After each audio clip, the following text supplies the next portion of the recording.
What is happening?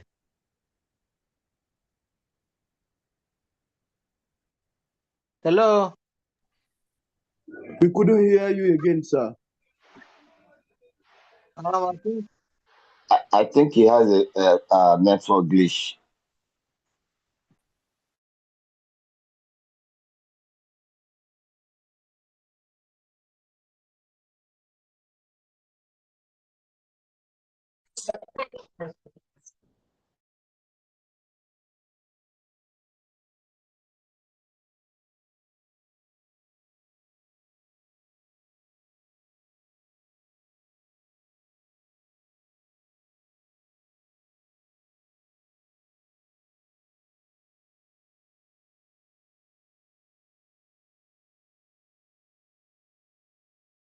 It's bad, network.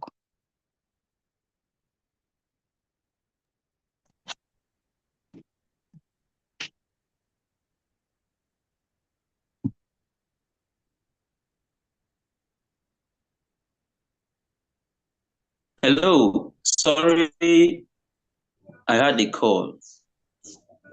Can I be heard? Yes, sir. You are back. Thank you. Hello. Hello. We are here, sir. Yes, sir. Okay. Yeah. So we agreed on we said we're going to start from the values and ethical principles of social work. The core values of social work. The core values of social work will be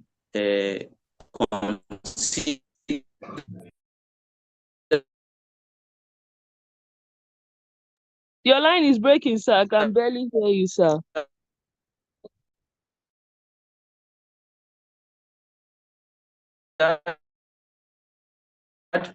and they will understand how important this is to one person. Can I be heard? Please, if you can hear me, can I be heard? It's breaking, sir. Oh. Is it better? I'm hearing you. It's better now. It's better, sir.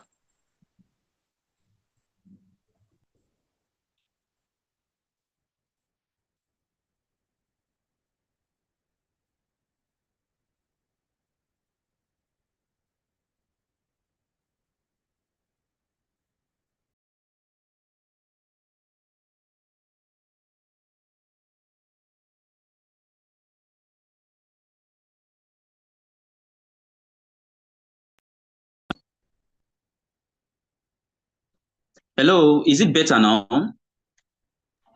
Yes, we can hear you now. Okay. All right. So I was asking now last time before we rounded up our class. I think 2 persons asked a question, and I promised to start our conversation with those questions today. So please, if you're here and you asked the question that was put at the parking lot, please remind us of the question so that we can address it before we delve into today's topic.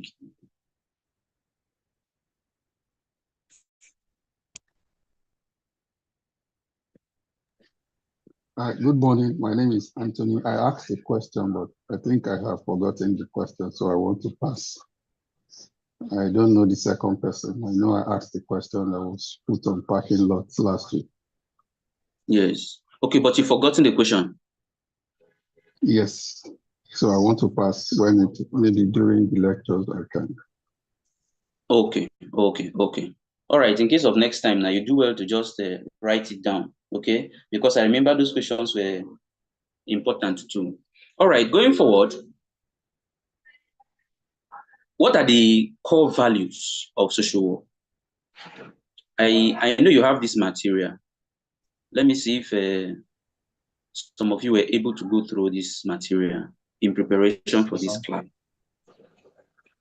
Excuse me, sir. Is it possible to share your screen? No, sorry. I think where I am now, I'm even struggling with network. So I'm not using I'm using another system for the material. All right, Joy Prince. You can see the hand of Joy Prince. Okay. Please unmute yourself. Good morning. The core values of social works are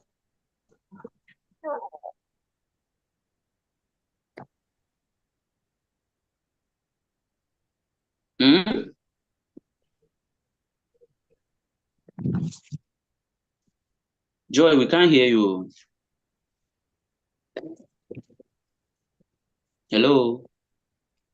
Oh, granted. Hello, Joy. Joy Prince.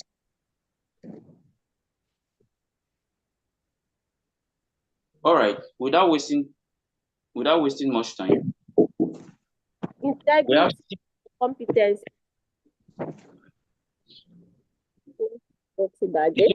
Your network is poor, and I can barely hear you. Okay, and number one core value is sorry for that, is service to humanity, social justice, integrity and competence. Okay. Importance of human relationships, dignity and worth of a person. All these constitute the core values of social work. Now, whenever you hear the word, or whenever you hear the concept of core values of social work, what should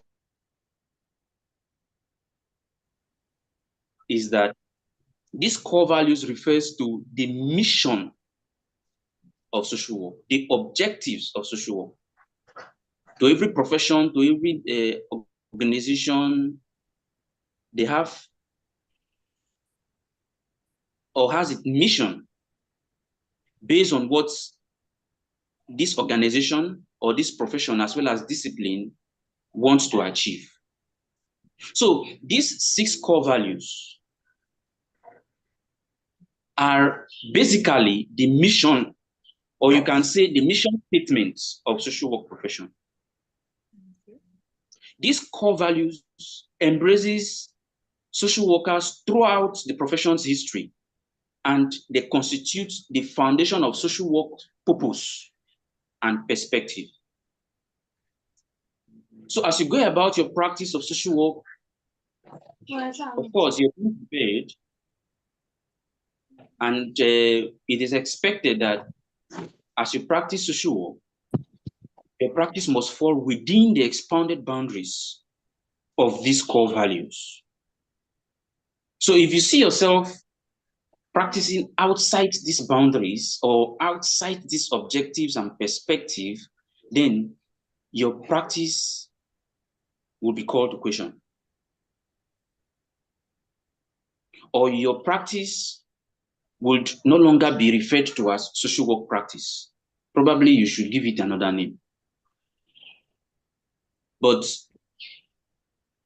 if you consider yourself to be a professional, then you must practice within the expounded boundaries of this. And now the beautiful part of it is ensuring you practice within these core values would also put you in check, would also put you in track as far as the ethical code of conduct that governs the profession is concerned. And I also want us to understand that these core values, or these 6 core values, are not just values in itself. They also constitute part of the principles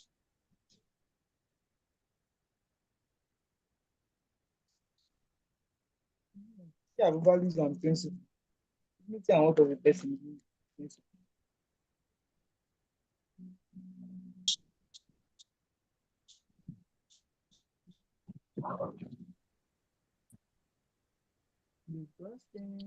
You couldn't hear you.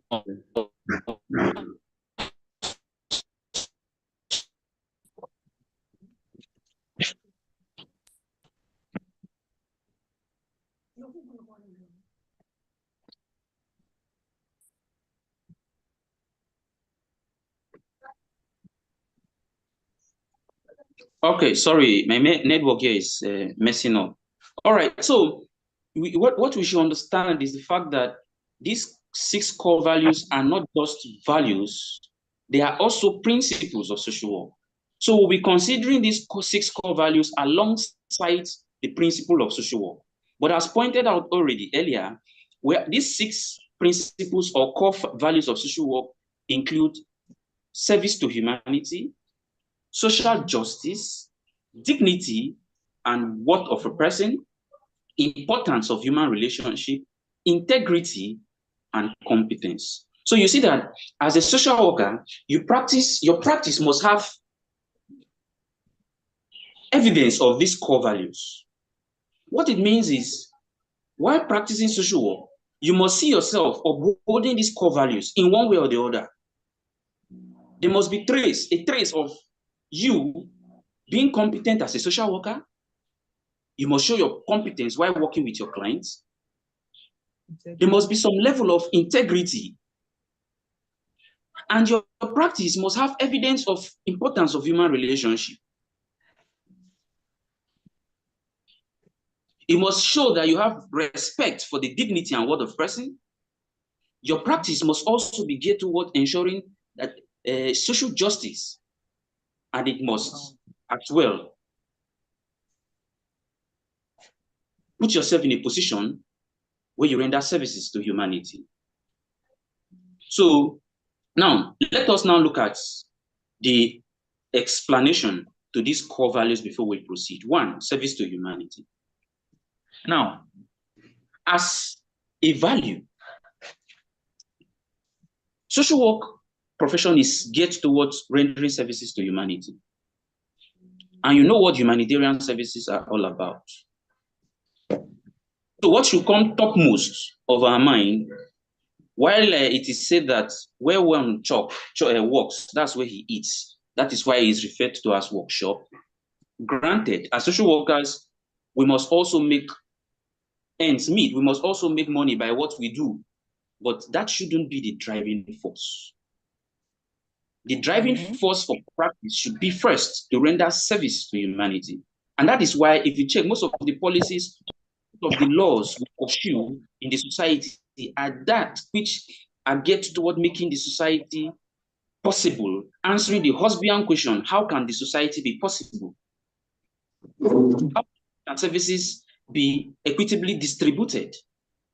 For those of us who find ourselves in the Nigerian environment, you agree with me that years later, earlier, if you have an emergency and you happen to find yourself in a hospital, an emergency unit, you'll be asked to pay and even bring some medical, will I say, security report from police and the rest before you can be attended to. And in the process, we happen to lose a lot of lives. This is repugnant to natural justice. And as such, social workers and all other professionals happen to come together and push for a policy to ensure that people are taken care of before talking about money and even police reports. And the good news is today, people can be treated. People with emergency cases can be taken care of, attended to, without asking for money or without trying to get some medical reports. It is after this person is okay that questions related to money and the medical report can be presented to the person. And this is as a result of rendering humanitarian services. So as social workers, you can push for policies of this nature. So if you see yourself working, pushing for or rendering services that has to do with humanitarian services, then you're rendering social work services. We talked about social justice. Your services as a social worker must be in line with these core values of social work.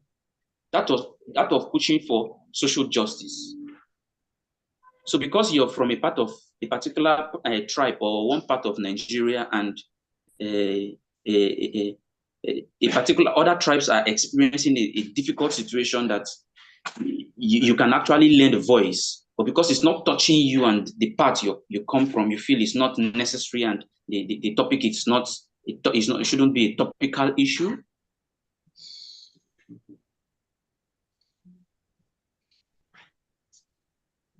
you're rendering services or you're relating with your client and you're being biased,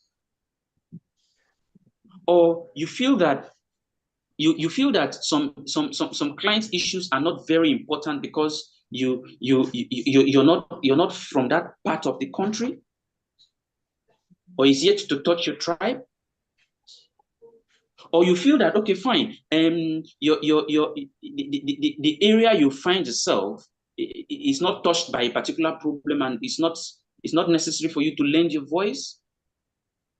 Now, as a core value, you're expected as a social worker to ensure that whether it concerns you or not, you must push for services that are geared towards the equitable distribution of goods and services. You hear of the policies, and you're also pushing to ensure that it reaches others, not because you're satisfied, not because you're comfortable, not because where you find yourself, people are okay. By virtue of the principle of empathy, you put yourself in other people's shoes and ensure that these same services rendered to the area you find yourself are also reaching the target population. That is social justice. Dignity and worth of a person. Social work practice must be geared towards respecting peoples, identifying the fact that within their weaknesses, they still have strengths. As a principle in social work, we are expected to, will I say, protect our clients from not having access to whatever his or her challenges are. For example, a client comes to you and the client is experiencing difficulties. The first thing you're supposed to do as a social worker is to block that challenge from having access to your client. And after blocking that challenge from having access to your client, you try to deal with your client, addressing your client's situation respectfully. Now, this is what it means to uphold the dignity and worth of the person of your client.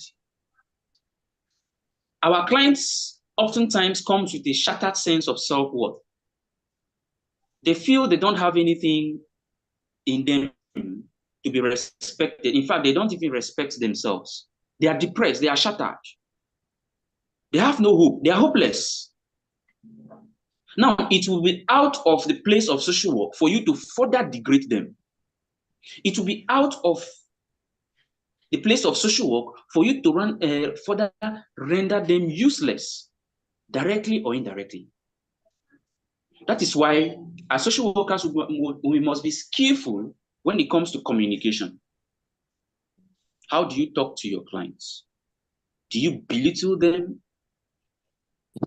Do you speak so low of them that they tend to further slide into depression? As social workers, we identify the fact that within their weaknesses, they have some underlying strengths. And that is why there's a perspective in social work that is referred to as strengths perspective. We try to identify the strength of our clients, censoring those strengths, leveraging on the strength of our clients to help them make adjustments. You know, why the social work profession is a helping profession, we don't just jump into conclusion to assist or render services to our clients.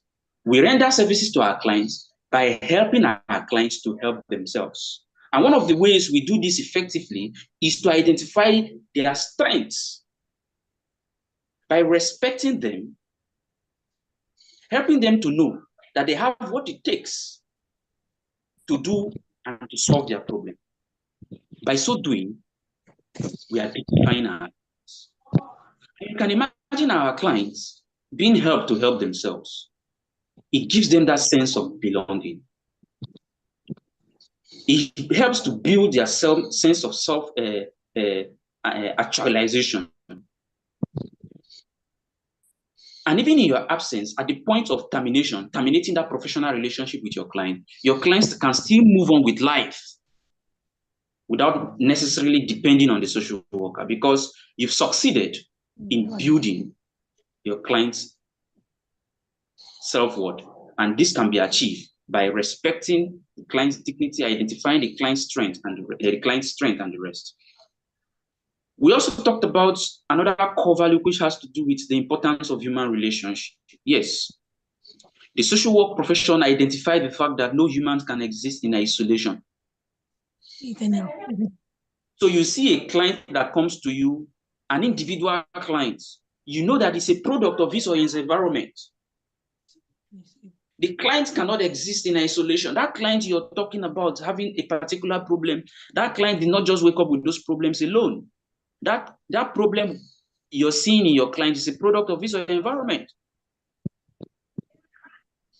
So how can you assist your clients to resolve those disequilibriums? How can you leverage on your client support system to address a particular problem? Yes, our clientele base have a support system, and as social worker, you can only be effective if you can identify this support system of your clients and leverage on those support systems to assist your clients. Like we said, even if a client decides to say, okay, fine, I don't want to live with people. I want to go to the forest. I want to stay in a bush. And this client happens to stay for 1 week without interacting with any humans. That client is still not alone. Directly or indirectly, the clients relate with nature, the animals around, the mosquitoes around, the birds, the vegetations, and the rest, in one way or the other, will impact on the lives of that client, will change his or her perspective of life, views, life, and challenges, right, would also come in. So we identify the fact that human relationships are important. Human environments are important and directly or indirectly shape people's world. And when we see humans or when we have clients or in practice, we try to see how we can leverage on human relationship to address a problem. That is why oftentimes when you see a client in the hospital, one of the things that will be asked, especially the medical doctors will always ask, do you have history of this in your family? Who are your parents? Who are your family members? Where are you from? These social demographics are vital, are very important to the well-being of the client. And to social work, this is what we refer to as human relationships. You see a street, you see a truant child, an abandoned child on the street. The first thing you want to identify is the clientele or the client's support system. That is human relationship. And once you are able to identify one or two members of the client's family, part of that client's problem as a social worker has been addressed. Because you can leverage on that support system to drive home services to the client. Integrity, which happens to be the 5th core values of social work, integrity. Of course, the social work profession is known to be a profession that has integrity. And all professionals of the social work profession must be known to have integrity. You must practice in a way that upholds the integrity of the social work profession. Last week, we talked about how the social work profession is still growing in the Nigerian environment. And one of the things we can do to further keep the flag flying is to make sure we practice in a way that would uphold the integrity of the profession and will also help onlookers, admirers to identify the fact that, yes, social workers have integrity. And one of the ways we can practice to uphold integrity is to avoid having any relationship with our clients. Dual relationship. Your client is not your friend. Your client is not your customer. Your client is your client by virtue of that professional relationship. The reason why your client came to you in the first place, and the reason you're relating with your client, helping your clients to navigate through some hurdles or challenges of life, that relationship is what is referred to as professional relationship. And any relationship, any additional relationship to this professional relationship makes your relationship with your client a dual one. And you must frown against dual relationship, because social work profession kicks against dual relationship. Until termination of your professional relationship, you're not expected to have any relationship with your clients. So apart from maybe sexual relationship or whatever, your client is not your friend. So you can just say, okay, fine, this client, I'm not having any sexual relationship. I'm not intending to have one with this client, but you still see your clients with you outside professional relationship. Your client is not even supposed to be your customer. Although in some situation where your hands are tied, especially if you see yourself practicing in rural settings where we have limited services, your client can still be your customer. Where if you want to make hair, you go to your client because it's the only barber shop or the only hairstylist around. That is understood. But then you also have to be professional about it. Remember, we are talking about how to handle or how to practice in a way that will uphold integrity, not to have any business dealings, financial dealings with your clients. That is not the reason why your client came to you in the first place. So other things can come maybe after that professional relationship, at the point of termination of that professional relationship. But during that professional relationship, please, you must be careful to avoid things of this nature so that you would be saved, or you will succeed to practice in a way that one can conclude that you have integrity, right? And the last one is competence. There are so many ways a social worker can demonstrate competence. One of the ways you can demonstrate competence is to render services. And one principle in social work is acceptance. Whether the client's problem fall within the area of your specialty or not, one of the things you're expected to do as a social worker to demonstrate competence is to accept your clients. You must not shy away from your client situation. First, you accept your client. Address the issue by not trying to solve the problem because it falls within outside your expertise or your specialty. But first, you accept the client, and then demonstrate competence by identifying an appropriate social worker or agency that is saddled with the responsibility of addressing your client's peculiar issue and referring this client to that said agency. So you cannot just say, this my client is having coil, and me, I'm not into mental health social work. Please, I can't address this issue. No. You take in the social worker, identify the social worker's problems, and then, as a competent social worker, wherever you find yourself, you know different agencies and their responsibilities.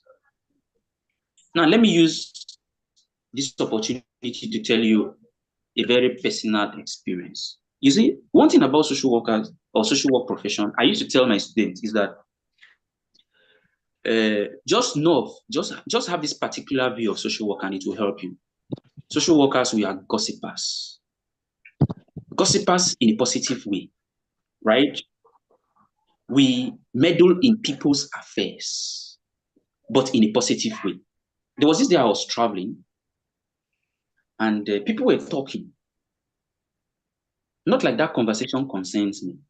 People were talking and it was about job and a very menial jobs. They were talking about, I think, is it ShopRite or Spa or so, that they needed sales girls, boys, and cleaners, as well as storekeepers and the rest. So immediately, I collected the person's contact.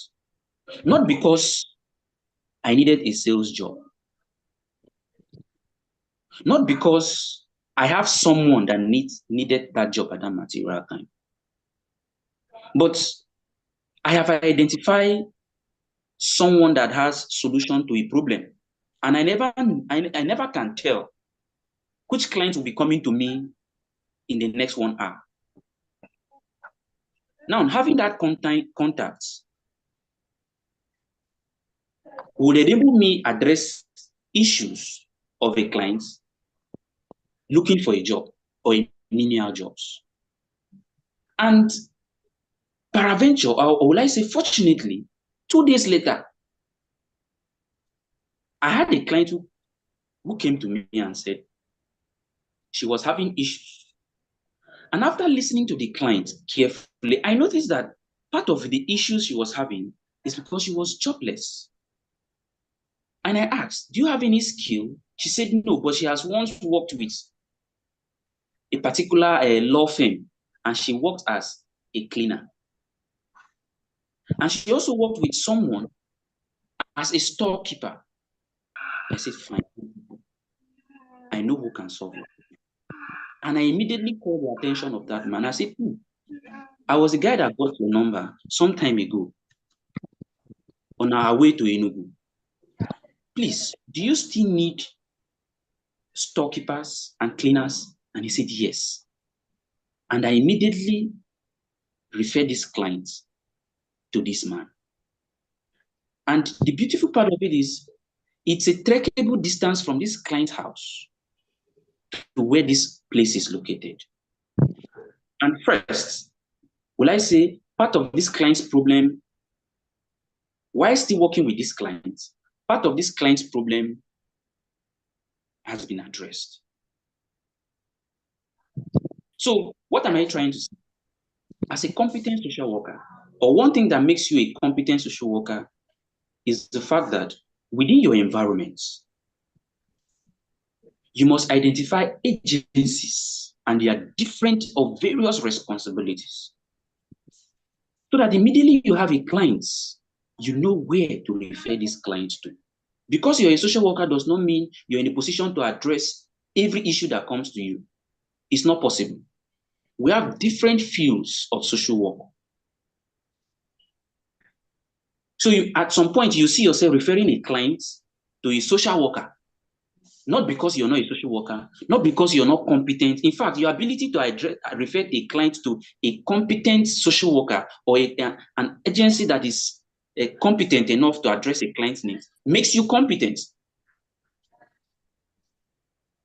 And as we proceed, we'll come to identify what you as a social worker can do to continue to build your competence. Because one, competency in social work is not static, it is passive.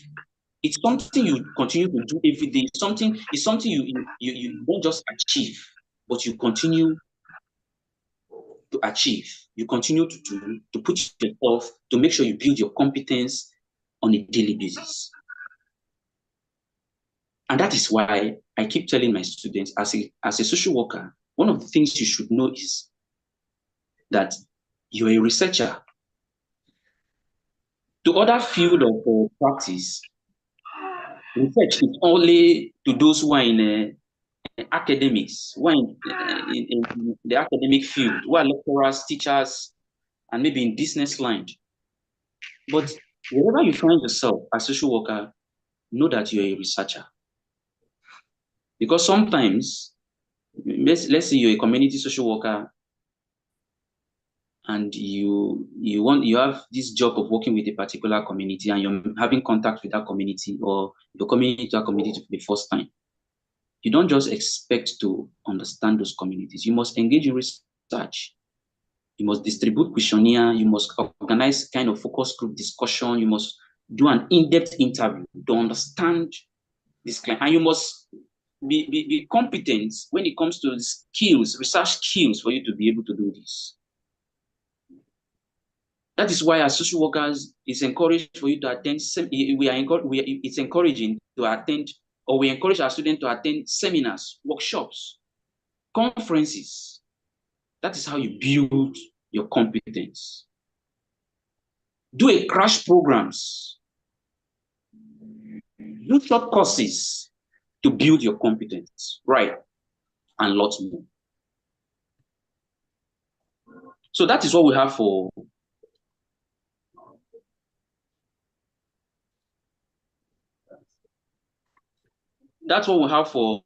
the core values of social work.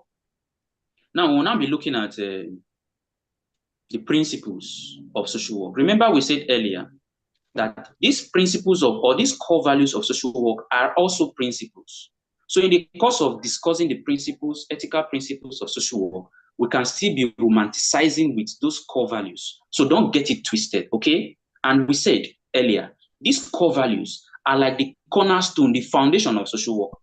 So in the process of practicing and in the process of explaining these principles of social work, we can still be touching these different core values we've already discussed. So don't get it twisted, okay? So whenever you're asked, what are the core values of social work, you should be able to differentiate them between the principles of social work, right? So the first principle of social work we'll be looking at today is the principle,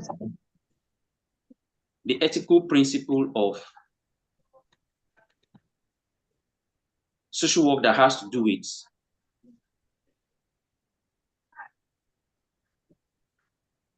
acceptance, like we said earlier. The principle of acceptance. Social workers' primary goal is to help people in need and to address social problems. So there is no way you can help people when you don't accept them. First, acceptance comes in two ways. One of the principles of acceptance has to do with you accepting your clients the way they are. Your client comes to you, no matter their situation, you accept them without feeling that, why did you even do this in the first place? Or because you feel your client's problem is so bad, you reject your clients. No. You cannot assist people, you cannot help people in need when you cannot accept them.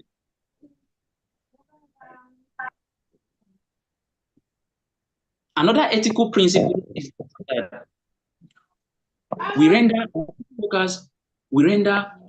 selfless service to humanity. So one of the things you do is you put your services above your own self-interest. That is why sometimes we go ahead to practice or to engage in practices for the sake of the profession against our own personal interest.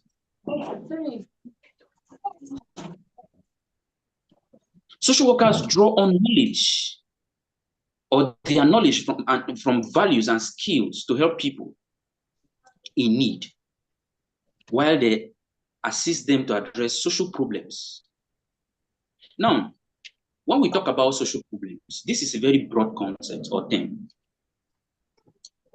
And social problems, they might not be social problems tomorrow. What we consider to be a social problem today might not be a social problem tomorrow. Because the society is dynamic. So what is rejected or what the society rejects today might be accepted tomorrow. So we draw our knowledge, values, and skills from other disciplines to see how we can address these problems that people are experiencing. We also encourage volunteer. That is why sometimes we render services, pro bono services, and sometimes people make it look like social work services are free services. No. The point is, we render pro bono services. That is, services that are rendered without financial returns or gains. So it's not everything you do that you expect money in social work. And sometimes, even if the money comes, the money might not necessarily come immediately. You might be patient for this money to come, right? Please, let's see.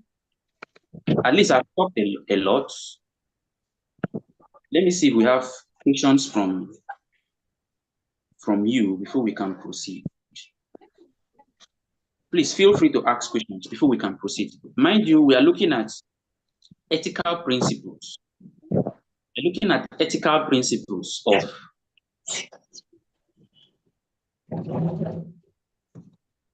social work practice.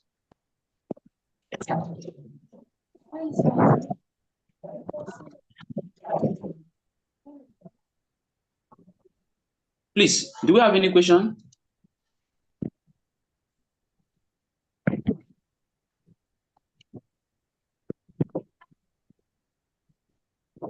Feel free to ask questions if you have one. All right.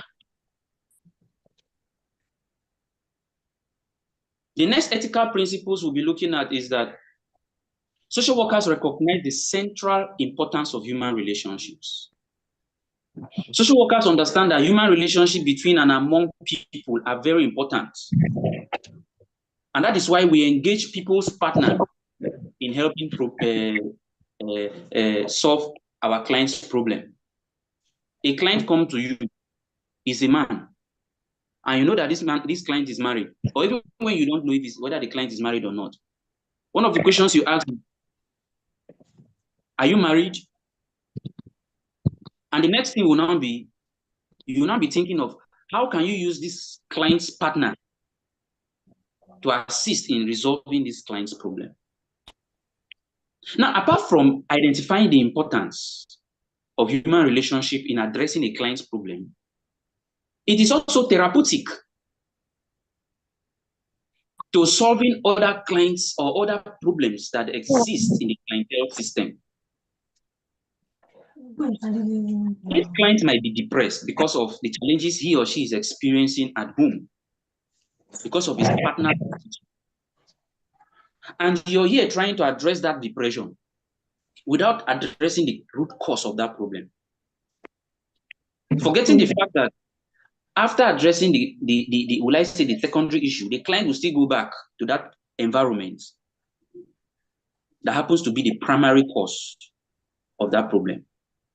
You see, this problem would always present itself because the problem has not been addressed from the root. So bringing client's partner into the helping process sometimes helps to address the primary cause of that problem.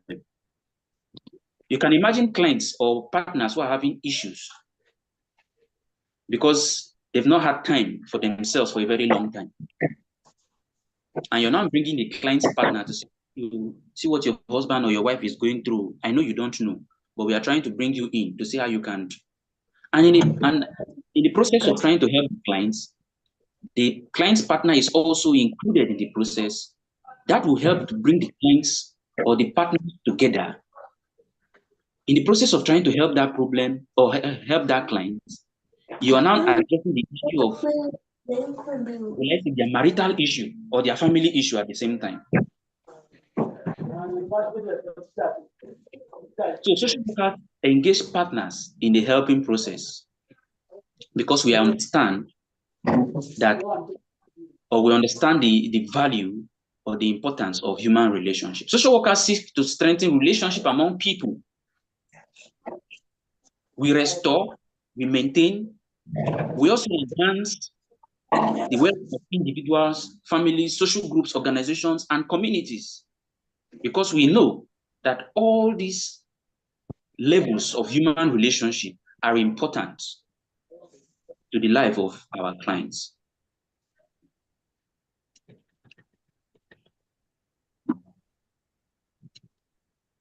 So we'll now be looking at the ethical principles screen according to Leuenberg and Douglas 1996. Please, some of you, your mics are not muted. Can you kindly mute your mic, please? If you know your mic is not muted, kindly mute your mic. All right. Onyemechi Jumbo is asking, please, sir, I thought confidentiality is one of the core values. Yes, we will get there. We are just Onyemechi, please, if you can hear me, confidentiality is not a core value. Confidentiality is the principle. And we are still looking at ethical principle. When we get to the principle of social work, we will now discuss on the core value or confidentiality rather as a principle of social work, right? But for now, confidentiality is not a core value, it is a principle. And it's a core principle, like you said, anyway. But when we get there, we will discuss on confidentiality and other principles of social work. I hope that is clear. And I hope you're able to get that. If your mic is not muted, do well to mute your mic. Joy Prince, your hand is up. Please ask your question. Good morning. I don't understand the differences between core value and principle. Can you throw more light on it? Okay. We said core values are like the foundation. Core values. Oh my God, this person now. Kindly mute your mic now. Is it so difficult? Uchechi or no? I can't be lecturing Hello. and at the same time struggling to mute you guys. Hello, sir. Mr. Aziz Oladimeji can help to mute everybody because he's the host. Since you are not the host anymore, Mr. Aziz Oladimeji, you can mute others. You can mute them. Huh? Yes, he can mute everybody because he's the host. Yes.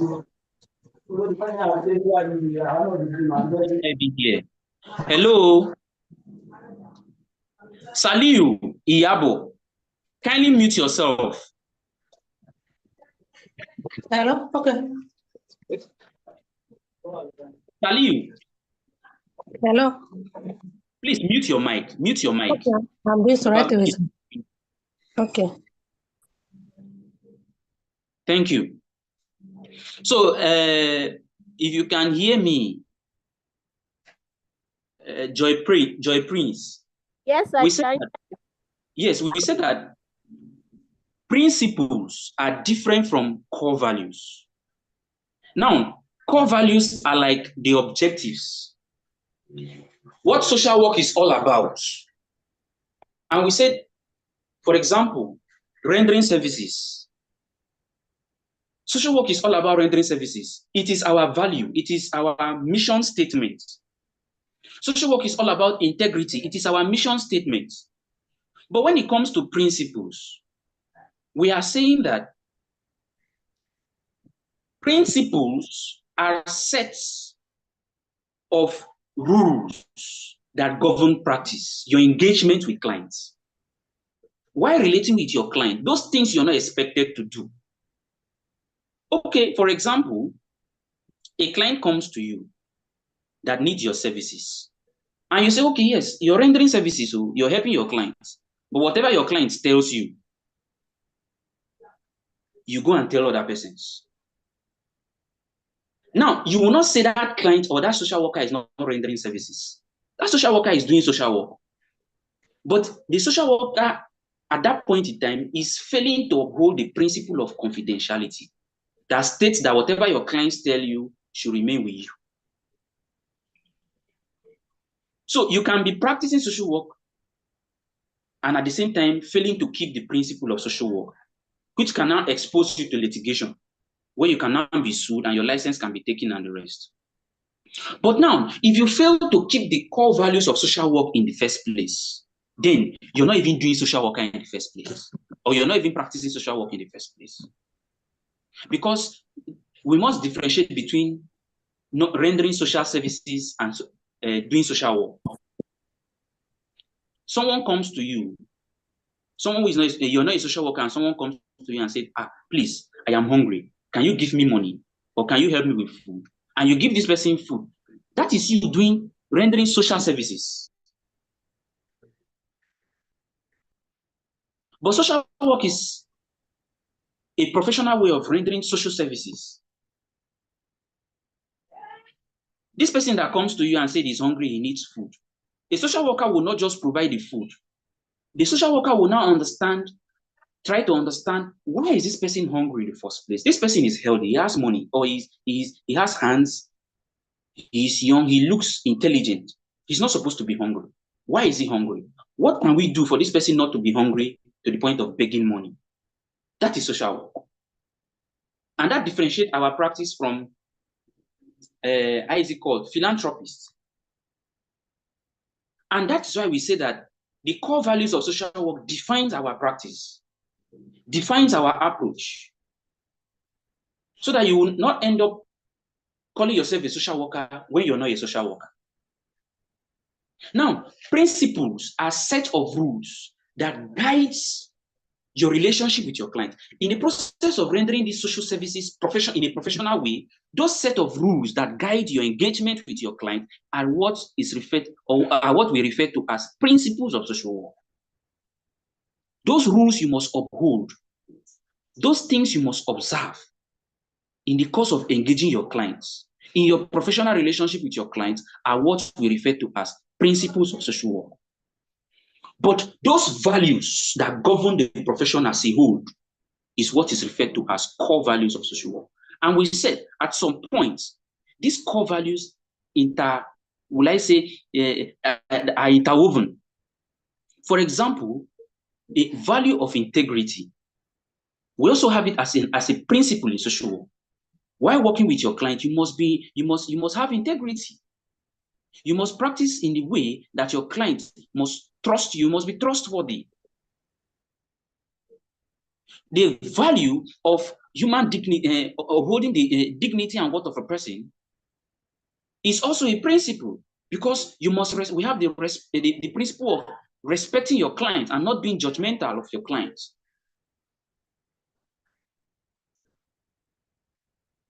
So values are like, will I say, mission statements, the objectives of the social work profession. While principles are those rules of engagement. I think let's put it like that. Rules of engagement with your clients. Then what of the objectives? The objectives are those values now.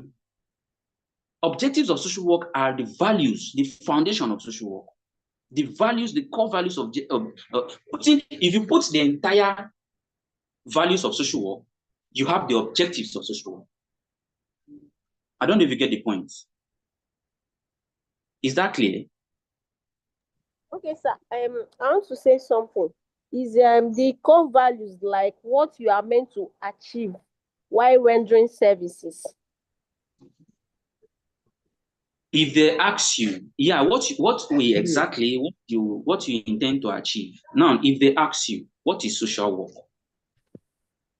And you want to define social work, these values of social work must be envisaged or must be captured in your definition. That makes it social work. Social work is geared toward rendering services. Social work is a profession that has integrity. We uphold the dignity and worth of a person. You get the point. So, what social work as a profession tends to achieve, the objective of social work, if you collapse the entire values of social work, you have the objectives of social work. Well understood, sir. Thank you. I hope that is clear. Yes, sir. Well understood. Thank you very much. All right. I think going by the time scheduled for this class, we have successfully exhausted the time, but I would like us to at least achieve something by looking at this ethical principles screen. Let's see if we can use the next 10 minutes to do so. Or do we have any question? I can see Adebayo unmuting his mic. Adebayo, Yeah, hello, Akim sir. Adebayo. Yes. Adebayo. Can you hear me Yes. clearly, sir? I can hear you clearly. Yeah, the question I want to ask is, in an attempt for a professional worker to do his work, and for example, in an organization where they ask for counterpart contribution, and you wanted to help a vulnerable set of people in a community, and they couldn't get such money, how do you go about it, sir? Okay, let me get you clear. Hello? You're working with an organization, right? Yes, sir. Hello. You're working with an organization, and this agency or this community you're working with, they need money, they need funding, but your organization cannot fund them. Your organization cannot fund them because that is not their mandate, right? The organization can fund them, but they have to contribute a counterpart fund. Okay, the community has to contribute their own quota, right? The vulnerable set of people in such community needs to contribute counterpart fund. That do source money for them. Okay, they themselves, let me understand you. These community members, these vulnerable people, have to come up with something, right? Yes, like 5% of the total project costs. Yeah. Okay. Oh, beautiful. Now, the thing is, that's a very beautiful question. As social workers, that is where your competency comes. Already, you say these people are vulnerable. And someone that is vulnerable, sometimes, depending on the situation, let's say they are poor. A poor person is vulnerable. And as far as funding is concerned, these people that are vulnerable lacks money. And you're asking them to bring 5%. That might be like chasing the shadows. Yes, sir. So the fact that this vulnerable population are expected to come up with 5% does not mean they must provide the 5%. You can still, within your own professional expertise, help them come with the 5%, not directly. For example, I can give you an example. Funding oftentimes must not be financial, right? It depends on the project at hand. Let's say this vulnerable community needs a healthcare facility, right? They need a healthcare facility. And this organization that wants to fund them say they need 5%. The 5% can come in form of land. All right, sir. I don't even get the point. I don't even get the let me be clear with you. They won't allow is a World Bank project, Community and Social Development Agency. This ongoing Nigeria Cares project. Okay. NCARES. Yeah. So we have vulnerable set of people. They are about 5. The albinos, the physically challenged, the blind, the deaf, and so on and so forth. Okay. And they need a kind of project from the World Bank project, and they couldn't access. They don't have it to raise. So the question is, can we talk to philanthropists in the community to help them? That is the point. That is the point. You set up a system that can help. You meet some politicians, come philanthropists, right? You meet there are other agencies too that you can bring to the table.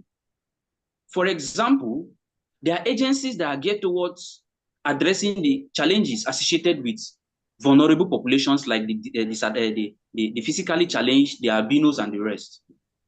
Identify those agencies. They can fund or take care of that 5%. And you present it to this agency that has this project at hand. Like the 5% is coming from this vulnerable population. I don't even get the point. So it's allowed? It's allowed. Hello, sir. I said it's okay. I'm okay, sir. I'm now okay, sir. It's allowed. And that is what. All right, sir. That is what we refer to as the broker rule of a social worker. One of the rules that we'll come to consider that in the long run. One of the rules a social worker plays is the role of a broker. We also play the role of an advocate. We advocate for our clients. So one of the things you'll be doing at this point is to advocate for your client, on behalf of your client, to some of these agencies. Okay, fine. These people have this particular problem, but then the agency or this organization needs them to provide 5%. And considering their situation, they can't afford this 5%. And sometimes I want to believe, let me just envisage something. Sometimes this 5% might be something that would enable them access that services. And that is what we refer to as equity. Those services are there. But because of their vulnerability, their hands are so short to be able to access those services. Now, they need some kind of counterpart funding to raise them up, to enable them reach where they can access these services. And you wouldn't blame these other agencies because they have a benchmark and they cannot go beyond that threshold. So this vulnerable population needs to be lifted to some level to enable them reach that threshold to access those services. So you as a social worker need to assist them come up a bit. That calls for you advocating, identifying some agencies that can address that issue, that are interested in that issue, bring them in. I hope that answers. All right, sir. I'm okay, sir. Yes, sir. I'm okay, sir. Thank you, sir. All right. Quickly, and this is also a call to some of you who are having similar challenges, right? You can as well reach out to me for some kind of guide on how to handle issues of this nature in the process of carrying out your responsibility or your job, right? So let's look at this ethical principle screen in the next 10 minutes so that we can quickly wrap it up. Now, ethical principle screen offers social workers. My hand is up, sir. Please, what's the name? Additional Faith. Please speak. All right. Thank you so much for that response. I've been following. To my brother who asked the question, before our lecturer responded to you, I was actually painting the picture of advocating, paying advocacy visit to philanthropists. So another thing that came up that I feel we can also do is to identify, there are some implementing partners in some of these states that work on this key population. I'll call them key population, the vulnerables. Like you've mentioned, the people with hearing impairment, visual impairment. There are organizations that are, carrying out, implementing some projects in the states for them. So we can as well reach out to them and, talk to them about what World Bank wants to do. They also could be of help as well. Thank you. That's a nice contribution, okay? And like we said earlier, when we're talking about the values of social work, remember we talk about competence. And I also had to chip in with my own personal experience. Please, one thing you should always know or do as a social worker is to know your onions. I keep saying this and I can never overemphasize this. Understand your environment.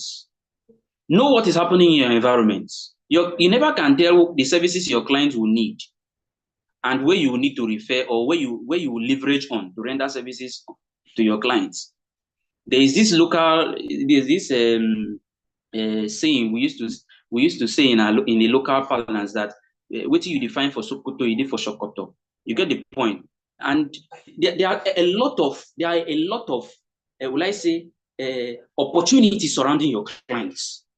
So what makes you a social worker and a competent one at that is to identify those opportunities surrounding your clients and link your clients to those opportunities or connect your clients to those opportunities.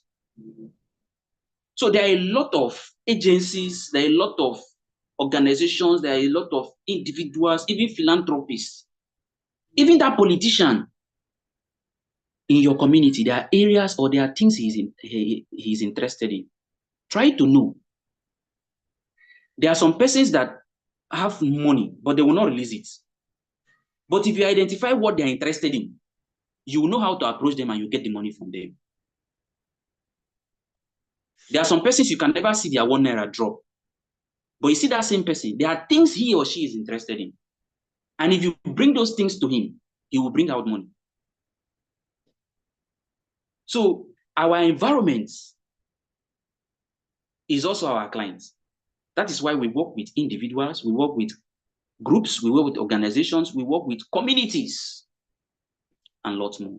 So going further, let us now look at the ethical principles screen according to Lowenberg and Duckloff 1996. He said that the ethical principles screen provides practical guidelines for professional decision making in social work practice. And this ethical principle or this professional guideline must be followed. Social workers must follow them to avoid making professional mistakes. Now, earlier on, we talked about ethical dilemma last week. I don't know if you still remember what ethical dilemma is all about. There are some decisions you want to help your clients make. Sometimes you have two or more conflicting opinions or choices that are not entirely wrong or bad in themselves. In fact, some would look more good than others, but then would further expose the client to harm. Ethical principles screen can help the social worker to make decisions that would assist the client come out from that difficult situation. Now, like it is said, ethical principles screen is just like a lenses that can help social worker to make an in-depth scrutiny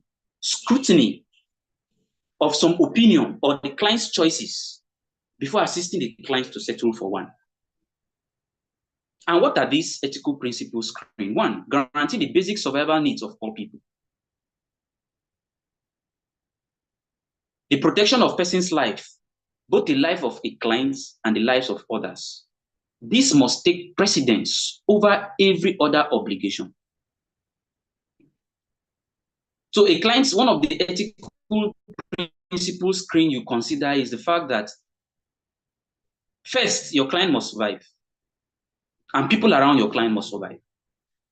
So that decision your client is about to take, does it guarantee your client's survival? Okay, fine. If it guarantees your client's survival, what about the survival of those around your clients? Your client says he wants to own a gun because he feels there are so many persons around him that are against him. He wants to own a gun. And you notice that this same client has anger issue.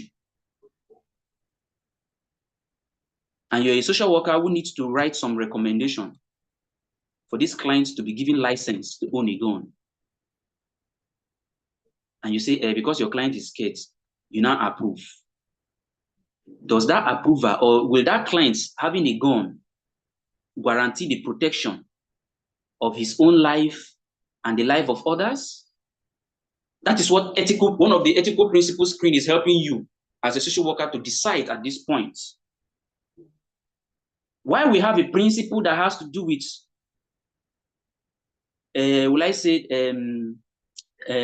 self-determination, where your client is expected to make decisions that will affect his or her life.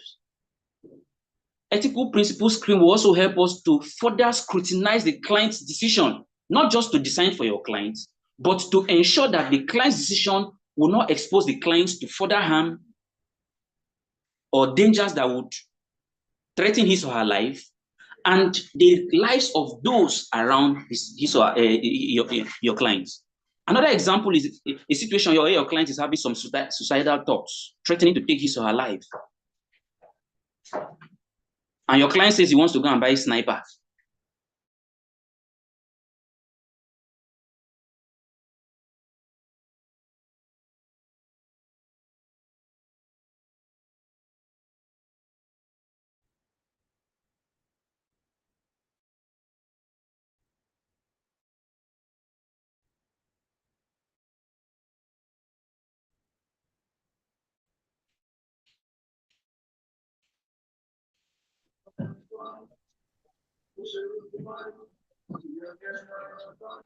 I think it's having internet issue.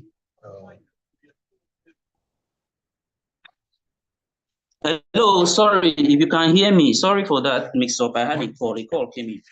Now, another example, like I was saying, is a client having a suicidal thought, and this client says he wants to buy a sniper. And you say because the client has right to make decision for his or herself, you allow the client to go and get a sniper. You will be asked, did this client in any time display or display the evidence of committing suicide? Like from time to time, the client saying, the kind of problem I they experience for this life, if like I go kill myself. Those are suicidal thoughts.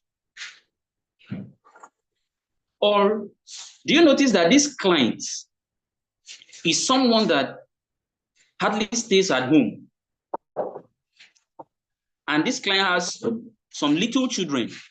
And you notice at some point, to some extent, this client is careless. And this client wants to get a sniper.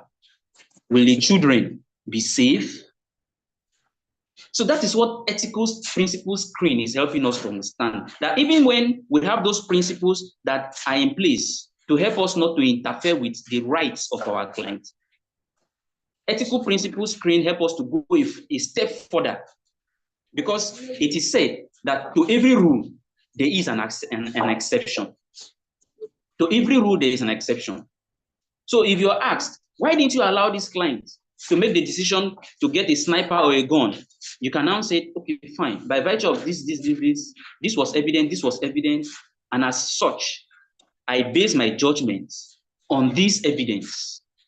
That's why I discourage the clients not to get a gun, or did not approve the license for this client to get a gun. But that is why I never agreed for these clients to get a sniper. I hope this is clear. Now, the next one is promotion of equitable, equal, and accessible opportunities for all people. You're making a decision. You should also use the ethical principles screen to identify if your choice would promote the equitable distribution of opportunities and access of services to everybody. The third one is, will it guarantee their autonomy, independence, and freedom? So whatever choice you're helping your clients to make, also go further to screen to see if it's going to allow them to make decisions for themselves, as far as those decisions will not harm them or expose others around them to harm. And if you're faced with multiple choices, ensure that the one you're settling for is the one that will have the least harm and will promote a better quality of life for all people.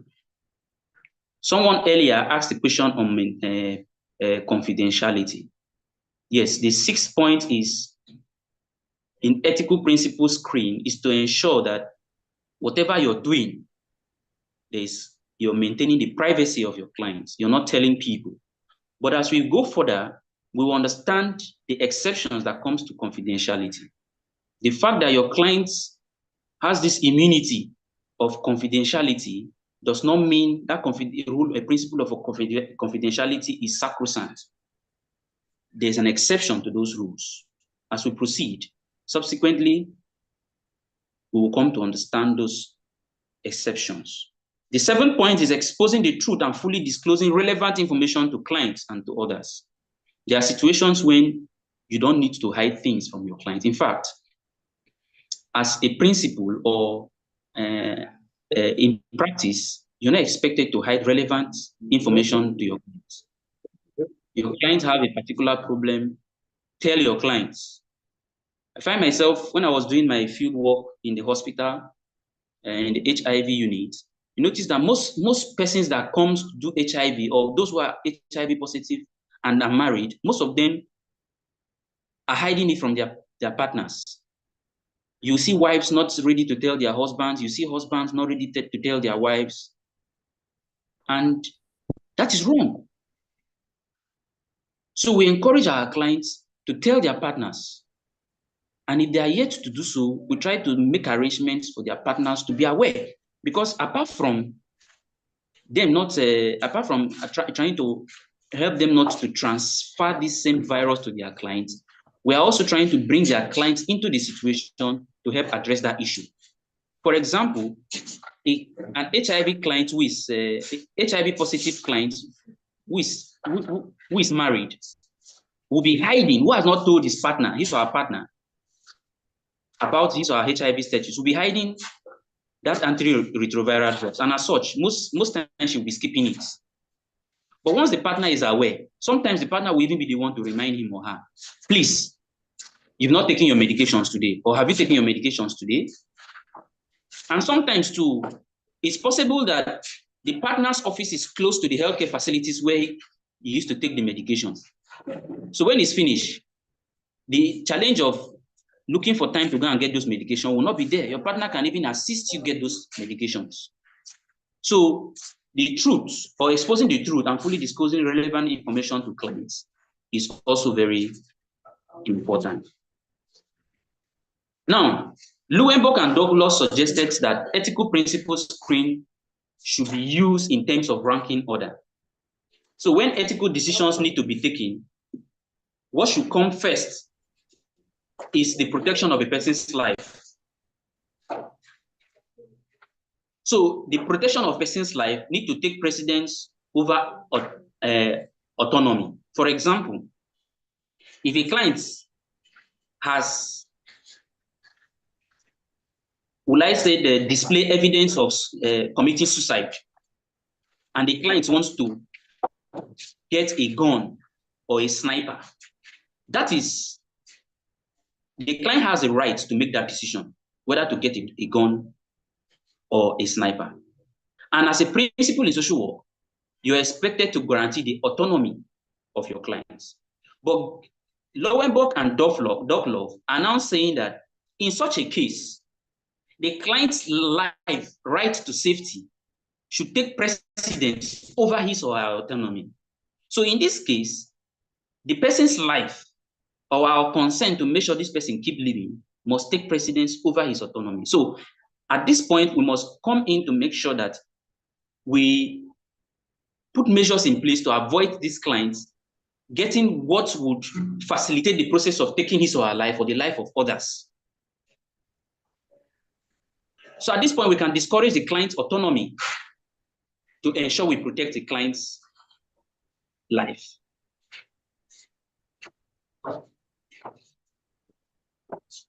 So according to them, it ought to be apparent that the above mentioned ethical principles screen can directly link goals of social work.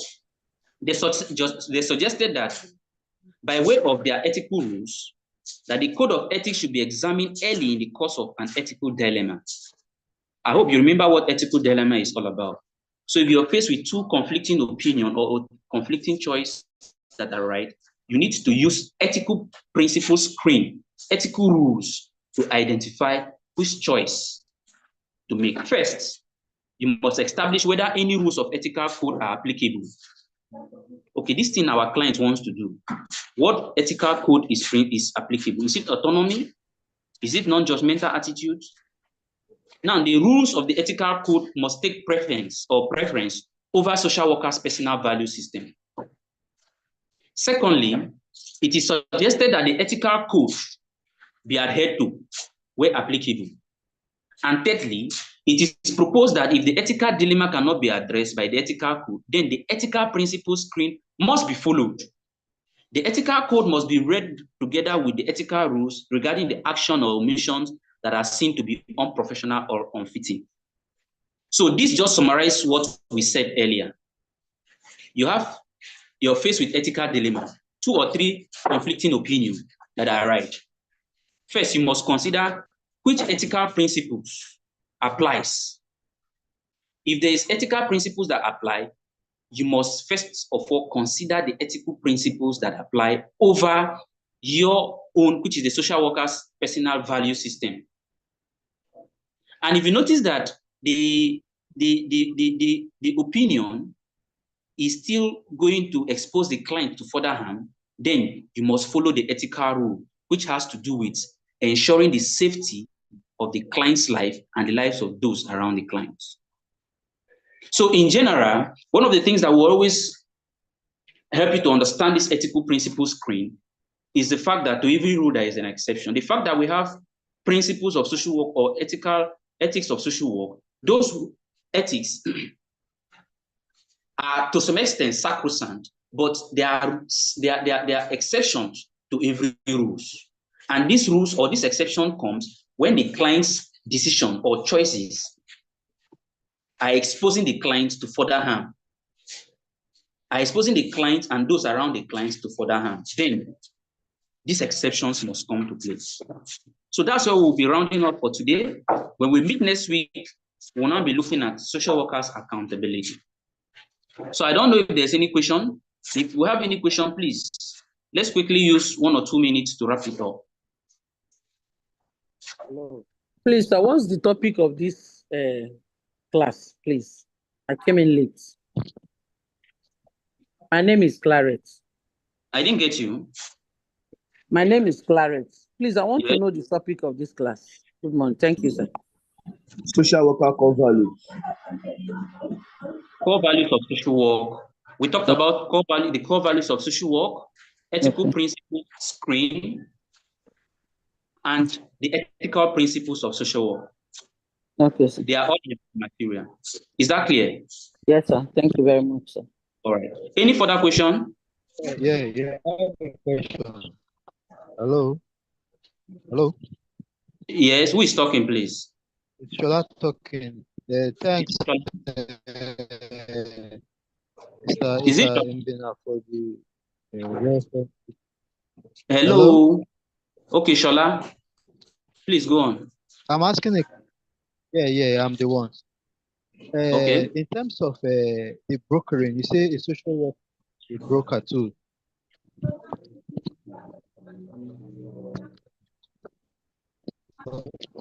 Oh, your line is breaking. I can. Hello? Your network is bad. I can't hear you. Please ask again. Yes, I can Can hear you hear now. me?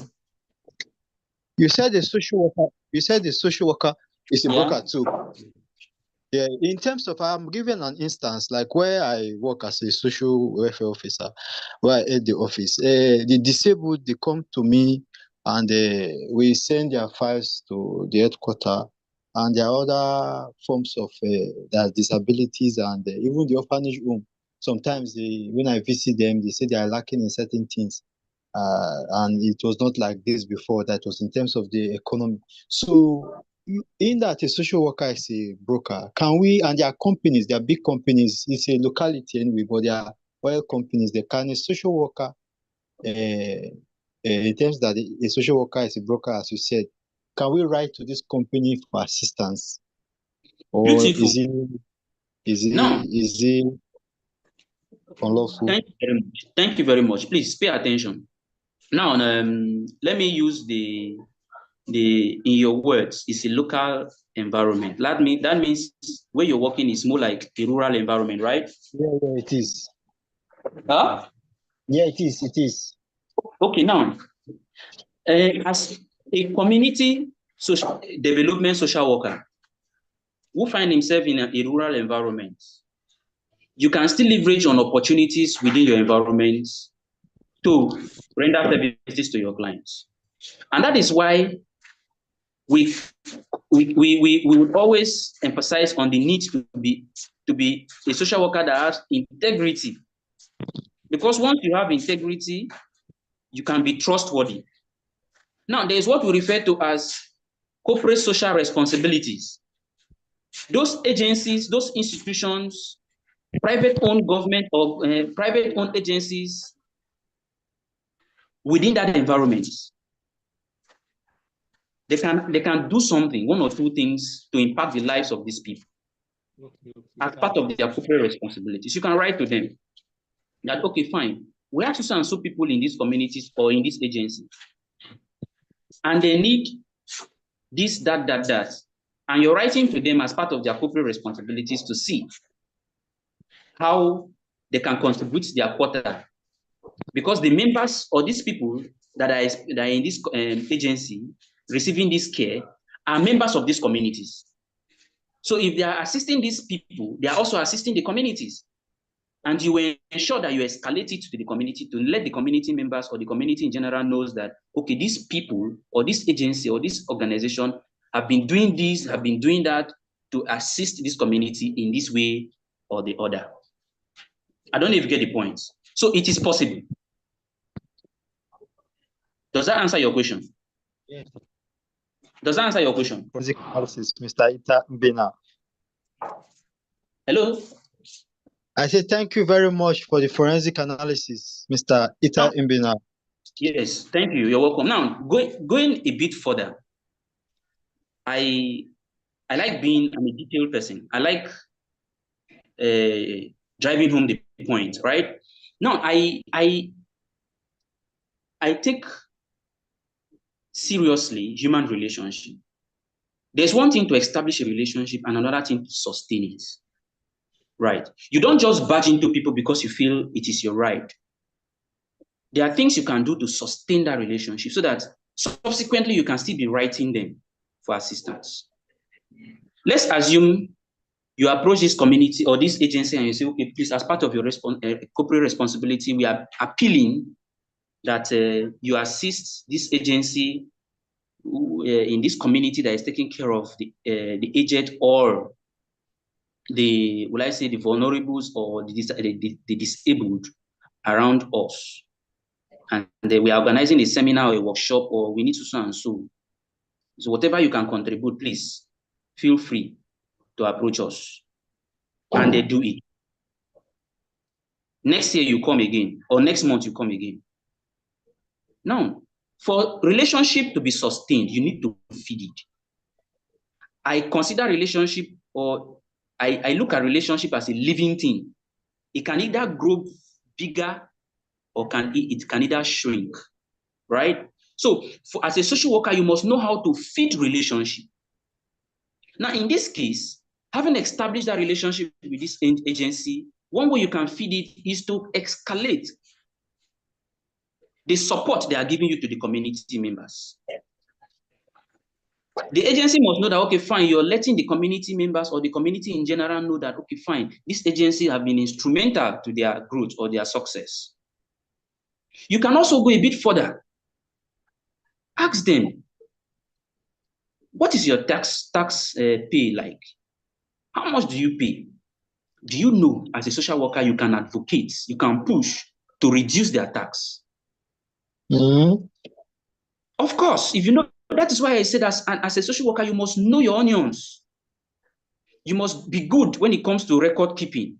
If these agencies every month or every year, they contribute 1 million naira to push for the care of the elderly or the care of the disabled in that community,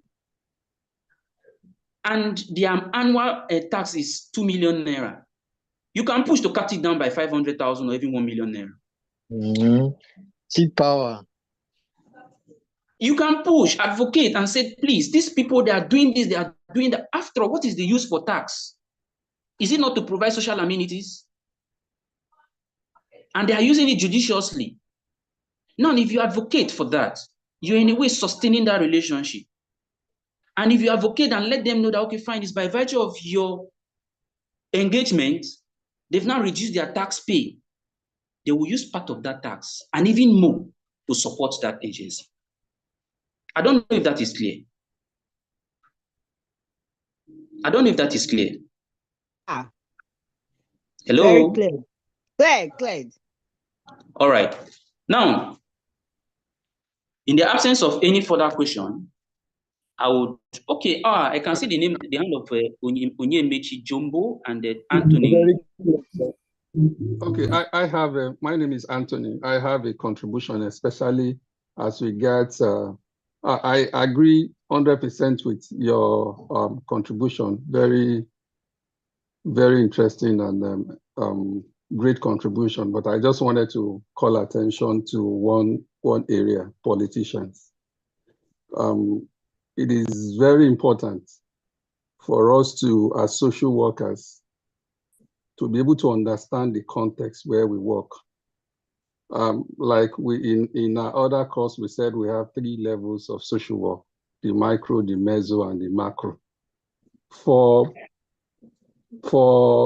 cases of persons with disability, we talked about one of the theories of social work, which is the strength-based perspective, that if you do an assessment with someone that thinks he has nothing, at the end of the day, you understand that there are a lot of support around them that they are not aware of. However, for social workers, anywhere we find ourselves, there's something we call mapping of available services within the community, because you know that as a social worker, yours is, as part of the objective, is to be able to understand the environment and use the environment to meet the needs of your client. However, it's also very important to understand the context of using politicians to meet the needs of these people. You know, when it comes to the Nigerian setting and the objectivity of your work, I would rather say politicians should be engaged at the macro level to put in policies to support these persons with disability.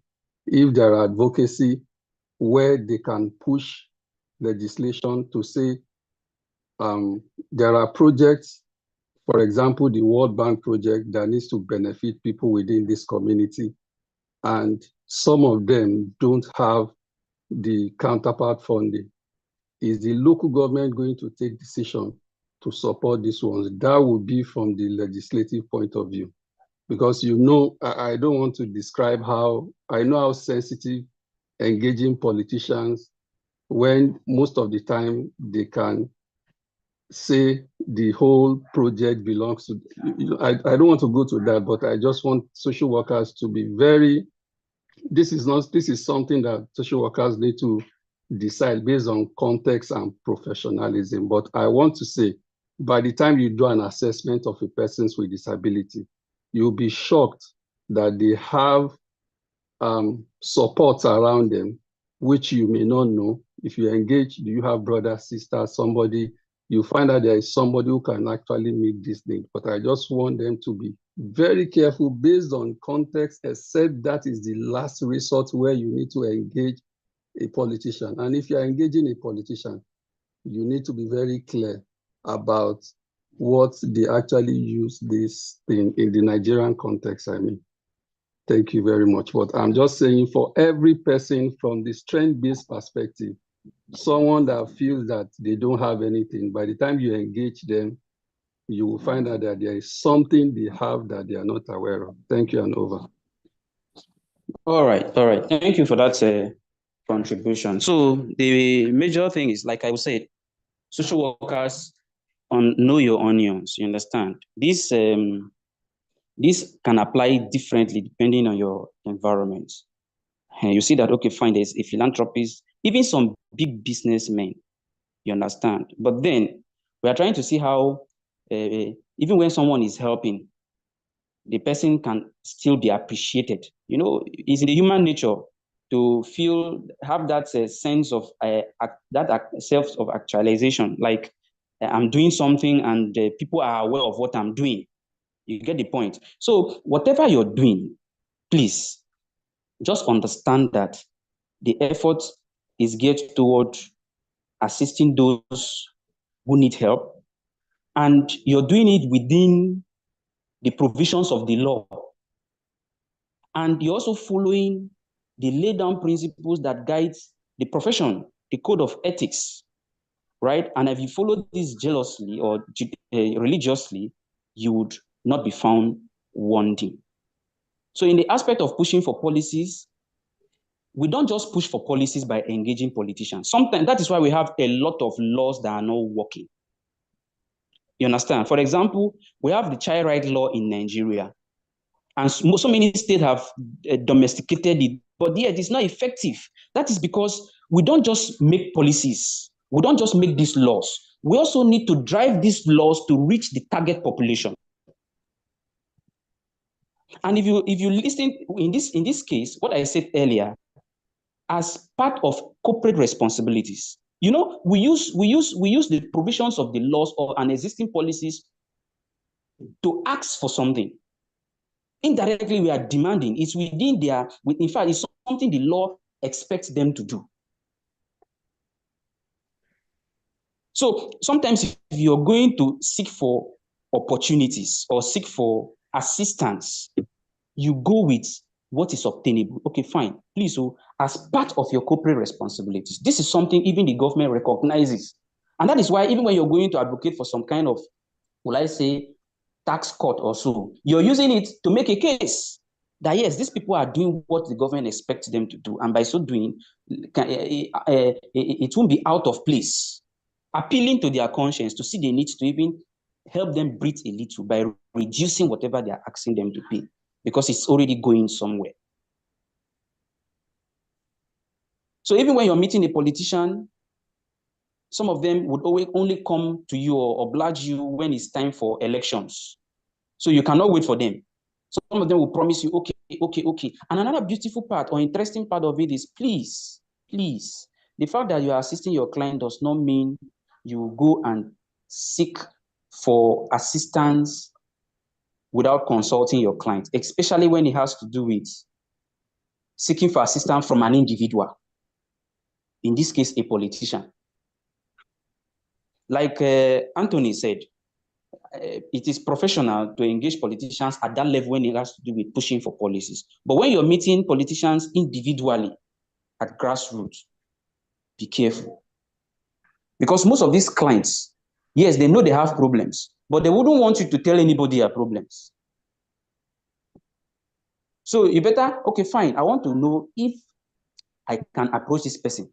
The client will tell you, okay, please approach, but don't tell the person it is me that I'm the one that needs the assistance. So you need to understand all these things and follow through so that you won't be, in the course of trying to assist your client, be putting yourself in a serious problem.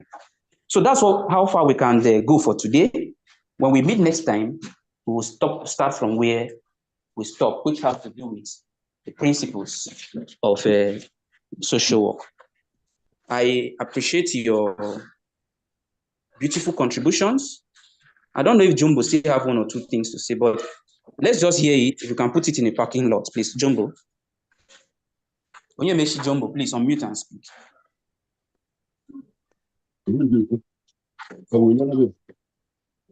Okay, the person is not even here with us. It's like the person is far from his or her phone. All right, in the absence of any further question, let's call it a day. Take care and enjoy the rest of your day. And like I said earlier, feel free to contact any of us if you have any challenge, any question. We are always ready to work together with you to make sure you achieve success in all your endeavor. Enjoy your day. Thank you, sir. Thank you, sir. Thank you. Thank you, sir. God bless you, sir. Thank you, sir. God bless you, sir. Bye. Thank you, Bye. sir. Bye. Take care. Thank you, sir. God bless you. Thank you, God sir. bless you. Everybody have a blessed day. God bless you, sir. Thank you, sir. We appreciate you.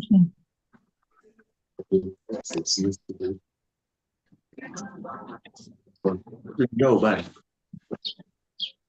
Thank you, sir. Mercy from Unilag. I saw now.